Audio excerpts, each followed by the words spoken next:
describe it. Hi! Welcome to our social distancing learning today. My name is Chelsea Smith. I'm a program manager from Girl Scouts of Western Ohio out of the Central Region, and I'm coming to you live today from Camp Rolling Hills. I'm going to let some people pop in on the video right now, but while we're waiting, go ahead and type into the chat log. Tell me what your favorite thing to do is that you do among the trees, or your favorite thing that we get from trees. But go ahead and do that right now, and we'll wait for some more people to hop on.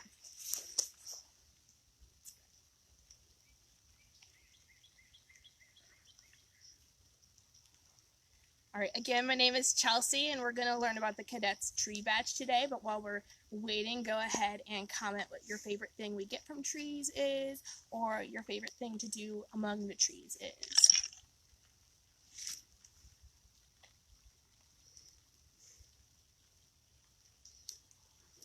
Alrighty, so I think I'm going to get started now.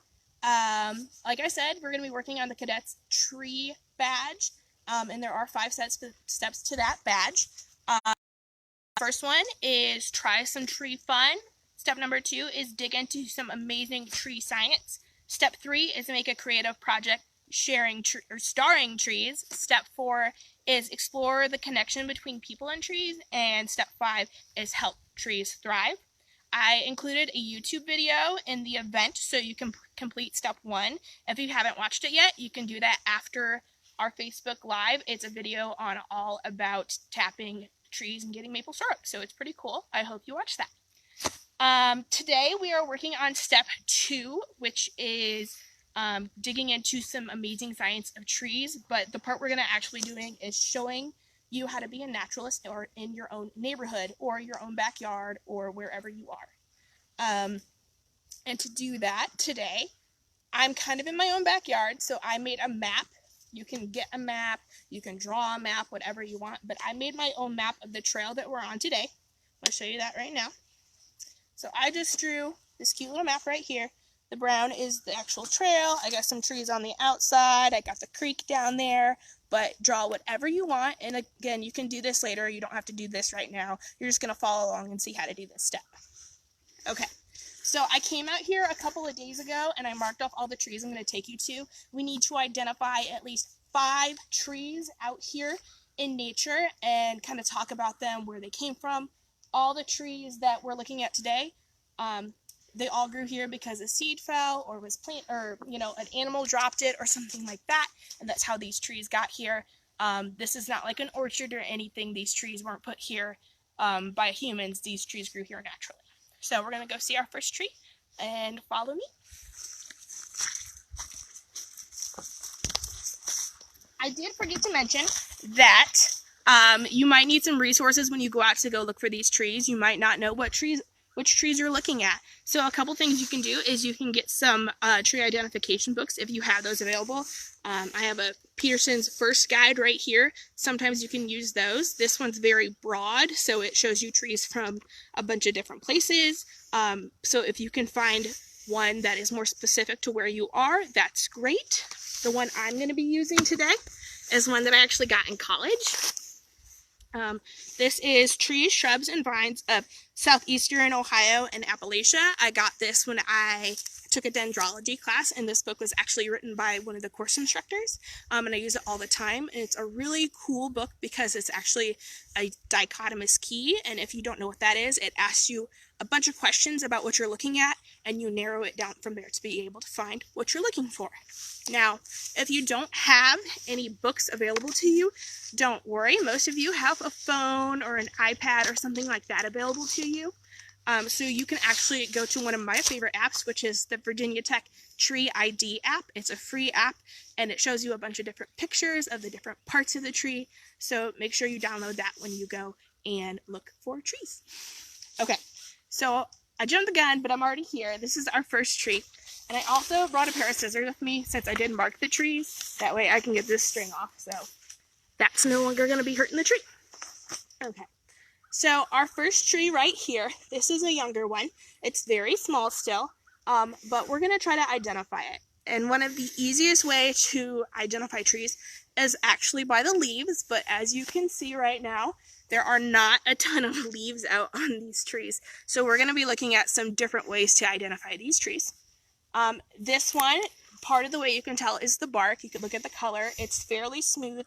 And this one's still young, so it's not going to have a lot of roughness to it. But look at the color. It's kind of a grayish brown. There's not much to it. So that might not be the number one way that you figure out what this tree is. Another really good way to figure out what kind of tree it is by looking at the buds. Do you guys know what buds are on a tree? What do they hold? You can put that into the comments and I'll look at them later. So, if you do know what a bud is the part of the tree that actually it holds like the leaves. So if you look at this plant right here, these buds have already burst and they are green and those little leaves are going to get bigger. We're not going to talk about this tree though because it's not my friend. I don't want to talk about it. So we're going to be talking about this one right here. So if you can get a little closer right here, we're going to look at the bud of the tree. And if you can kind of see the top, it's a little hard to see because of where we are. There is a tiny little like copper brown bud looking thing up there. And it actually looks like an upside down ice cream cone.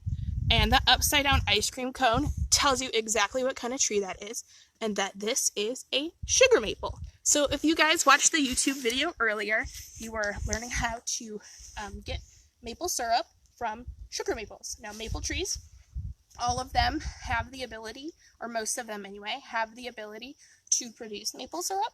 But the sugar maple has the highest sugar content, so that is why you usually use sugar maples to get maple syrup. More questions. Somebody asked, how does leaving a string on a tree hurt it? Why are you cutting them off?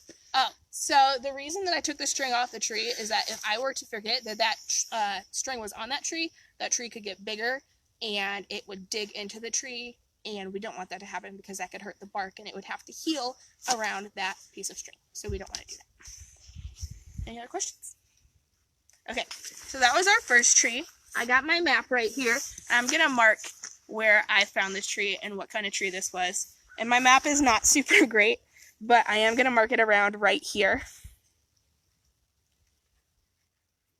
Okay, and it is on my map now, so I know where my tree is. So we are going to keep looking and find our next tree.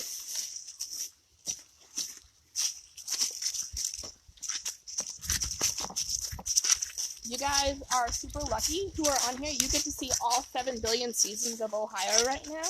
Each time one of us has done a Facebook Live video, I'm pretty sure you've seen us in a different outfit. Somebody was in a t-shirt yesterday in their backyard. Someone was bundled up a couple of days ago. So you guys are extremely fortunate to see all the different seasons that happen in Ohio. Alright, we're coming up to our next tree. Have you tapped that sugar maple tree? I have not tapped that sugar maple tree. I haven't tapped any of the trees in these woods, but that one in particular is way too small. It needs to be at least 10 inches in diameter for that to happen, and that one was probably 3 inches. So I wouldn't tap that tree anyway. Okay. So this is our next tree, and this one is actually a pretty easy one to find once you know what it is. And I'm going to cut that off. And it is because of the way the bark looks. A lot of times you, like I said, need to look at the buds to figure out what kind of tree it is, but this one, the bark gives it away. Take a look at the bark of this tree and tell me what that looks like to you. And I have a little trick to help you remember from now on too.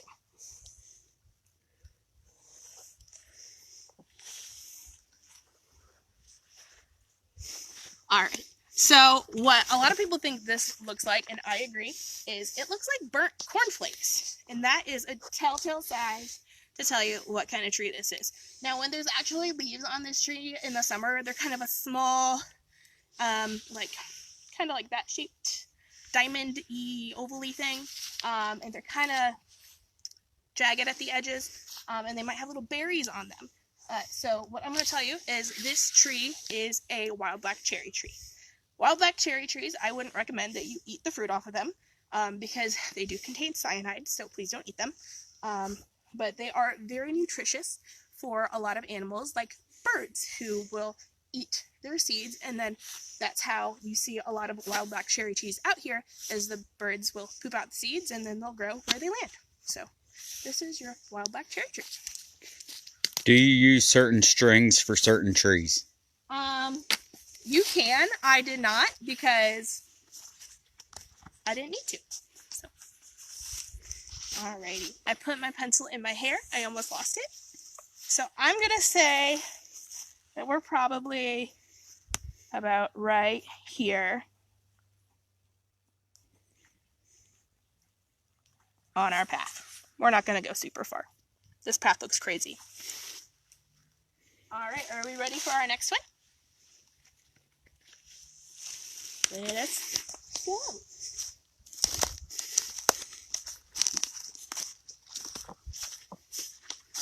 And guys, it's super muddy out here, so if you're outside, make sure you're being careful about where you step.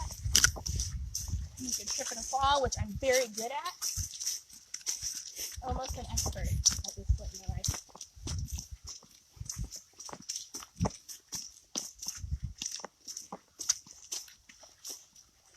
Alright.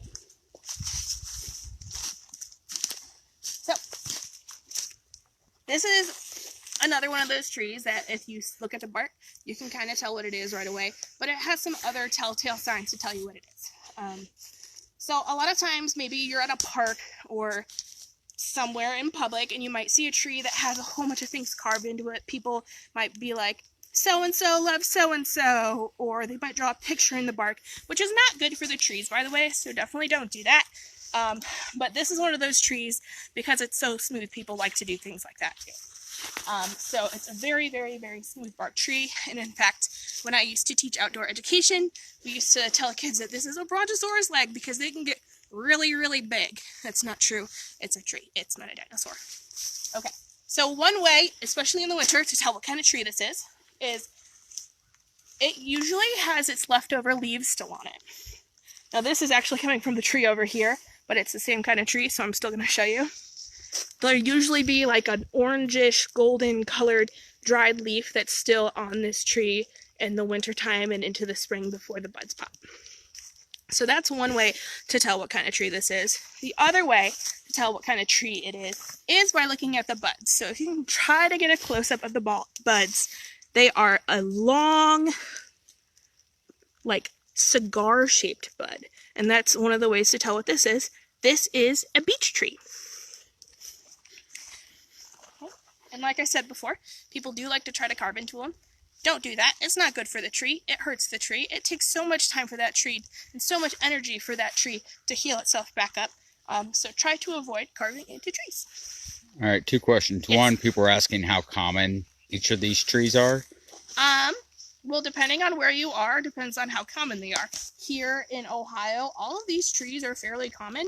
But, you know, if you're somewhere more tropical, like for our friends in Costa Rica, I don't know if you have these trees. I'm not sure how common they are. You might not have these trees at all. So it really just depends on where you're at. And you can look that up for where you are and see what the most common trees in your area are. So with that app that I was talking about, the Virginia Tech Tree Identification app, you can like put in your zip code and it'll bring up the most common trees in your area. Other question is, why does cyanide affect humans but not other animals? I don't know the exact answer, but I know there are certain things that humans can't digest that animals can digest. And sometimes those things are just for taste, but cyanide in humans would actually make us very sick and or kill us. So we don't want to eat cyanide. Any other questions? Oh, get the string off the tree. Thank you very much. Let's see where I hid my scissors. I found them.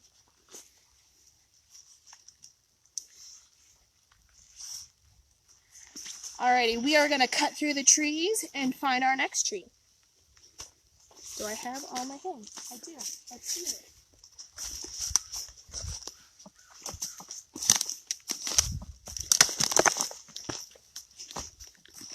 we did not go very far, but this is our next tree right here. And if you don't mind, just kind of pan up and down this tree. That way they can kind of get a good look at it and kind of try to, I don't know if you'll be able to see it, but the crown of the tree has some giveaways of what kind of tree this is. All right. This is a cool tree, and if any of you were on my Daisy Between Earth and Sky video last week, I did show you the leaf of this tree. However, it was really hard to find that leaf that day, and I can't find one today, although there are quite a few of those trees out here. They're asking if you're at one of the Girl Scout camps and which one. I am at one of the Girl Scout camps. I am at Camp Rolling Hills. I live here. Okay, so this tree, one of the things is to look at the bark. The bark, if you look at it from far away, it almost looks like it's like streaked in white in between the cracks of the bark. Not always though, so you can't always rely on that. Another one is to look at those leaves, but again, it's really hard to find leaves right now since it is not yet quite time for that. But another thing, another giveaway, and it's not true for all the trees, is they like to grow extra trunks. So this one has two right here. This is one part of it. This is the second part. I saw one out here the other day that had three. They like to do it. They also grow fairly tall and straight. They don't bend a lot unless something has knocked into them. So that's another giveaway. And I also have another bud to show you. So if you come down here, it's working on growing one of those next trunks. But if you look at this bud, to me and to a lot of other people, it actually looks like a duck bill. I don't know if you guys see that. What do you guys think it looks like? I see someone's coming. I thought you said you're in your backyard. I am in my backyard. I live at one of the camps. My husband is the ranger at one of the camps, so this is my backyard. But anyway, this tree with that duck-shaped bill of a bud and the double trunks and the way the bark looks, this is the tulip tree. And if you guys have seen the leaves before, it kind of looks like a tulip, but it also kind of looks like a cat face. And I would encourage you to look that up because it's a really cool leaf. Another part, which I just saw around, is one of the branches. So let's see if I can find it.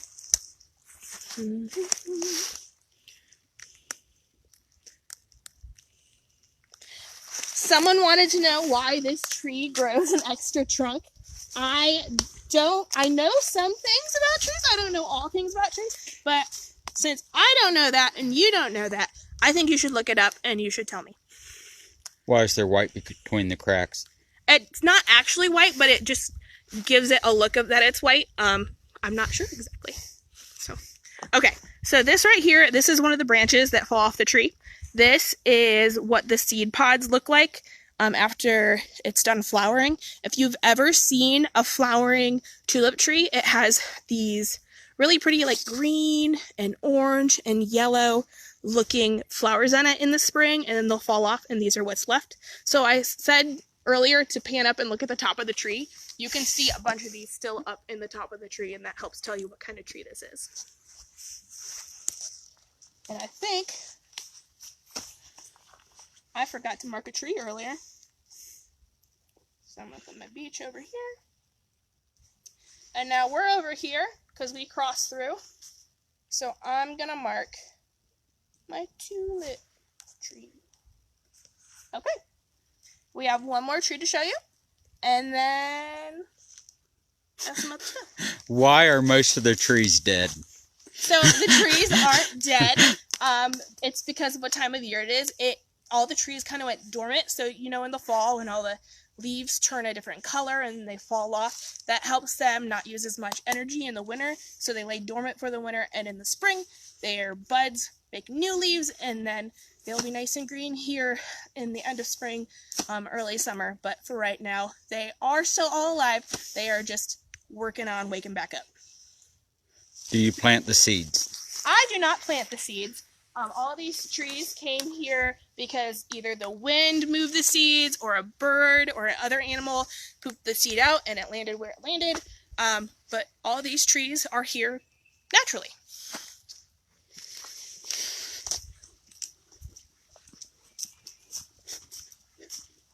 Isn't it spring? It is spring. But it's still really early spring, so we have plenty of time.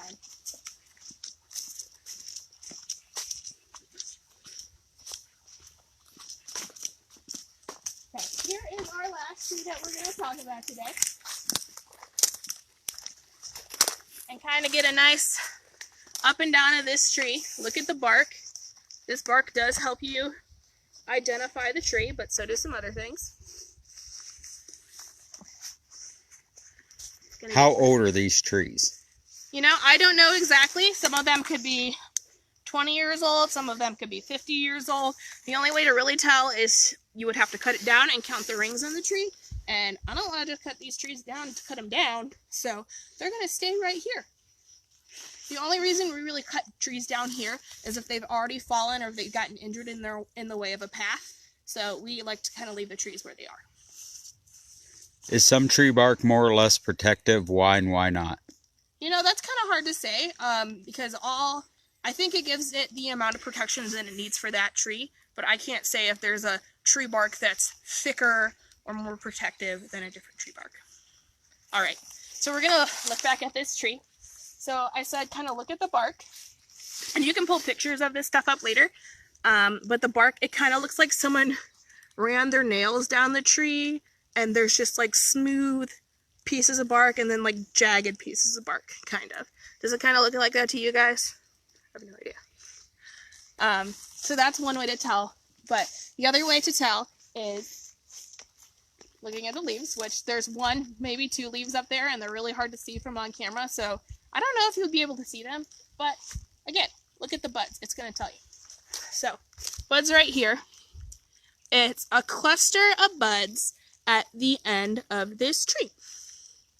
Okay, and they're kind of spiky. They're not rounded, so that tells me also what kind of tree it is. So this is an oak, and there's a bunch of different kinds of oaks, but there's like two, I don't know if you would call it a family, but there's white oaks and there's red oaks, and because of how jagged these are, that kind of tells me that it's in the red oak family, and I went and keyed this out earlier just to make sure I was correct because oaks are not the easiest ones for me to identify. And from what I can tell, this is a northern red oak, but I could be completely wrong. But I do know for sure that it is in the red oak family. So this is your red oak. You can also look at their acorns to figure out what kind of tree they are. Red oaks tend to have scalier tops to the top of the acorn. They're more scalier and they sit on top. Whereas the white oaks kind of go farther over, more like a cat than like a top hat kind of thing.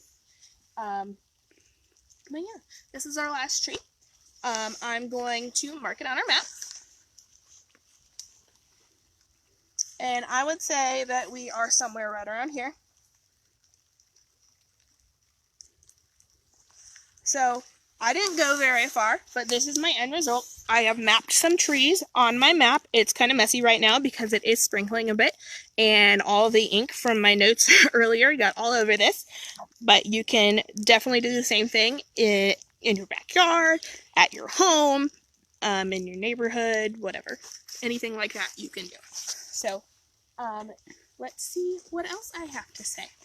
Make sure you do put the things that you've done to complete this badge in the comments, either on the event page or the live stream. It doesn't matter. Guys, these are my notes. This is what's left. I don't want to forget to tell you anything, but we're going to find out. Here we go. All right. So summarizing what we did today, we just did step 2 of the Cadette Trees badge. So Cadette is 6th through 8th grade, if you didn't know. If you are interested in joining Girl Scouts and are not a Girl Scout but are watching this video, make sure you go to girlscouts.org/join to find out how to join Girl Scouts. Also, make sure you tune in tomorrow morning at 10 a.m. to check out the Senior Textile Arts Badge workshop. That'll be pretty fun. And don't forget to share the pictures of anything you've done to complete these badges or start these badges up. And if you haven't already, make sure you watch that YouTube video to complete step 1. And that's all I have for you today. We've missed a lot of questions. That's okay. I'll go back and get them later. If they want to do this at home, how can they safely mark trees so they can remember which is which? You could do what I did, and you could use like yarn and then make sure to cut it off later. But really, as you're going to mark trees, you probably won't need to mark them off because you'll have that map that you made. Okay.